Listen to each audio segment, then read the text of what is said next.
Let's completely deconstruct the American Revolution. Get ready, because the story you thought you knew is full of myths. Okay, let's dive into this. What if the greatest American story ever told is actually mostly just fiction?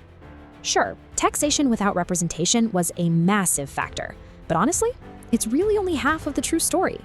The British actually planned to reserve Western lands for indigenous peoples. Obviously, expansion-hungry colonists were absolutely furious. That anger exploded. Picture April 18, 1775, Paul Revere's legendary midnight ride to warn the rebel leaders. But wait, Revere wasn't a solo act. William Dawes and Samuel Prescott rode totally different routes that night. Here's the crazy, suspenseful part. British troops actually stopped all three riders. Thankfully, they escaped to finish their warnings. Now, what's really interesting about this slide is that famous whites of their eyes quote from Bunker Hill. No evidence shows it originated there. It's actually an older military phrase stolen from 18th century Prussian soldiers. So, was our main protagonist, George Washington, a flawless military mastermind?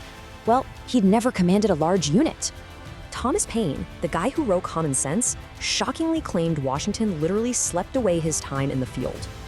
But Washington's true superpower was leadership. By willingly stepping down from power, he literally saved our fledgling democracy.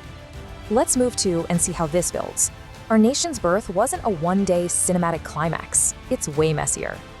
Get this.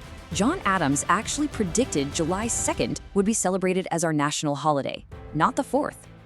And that whole cinematic climax of the Liberty Bell cracking upon its first historic ring? A total myth. In fact, the very first historical record of the bell's infamous split didn't even pop up until 1846. So wrapping up our final chapter, we have to ask, were all Americans truly united in fighting this war? And this brilliantly illustrates the divide. Up to 30% of colonists were hardcore loyalists or total skeptics. Geography and massive costs deeply divided everyone. Some militia fighters even had to be paid just to enlist.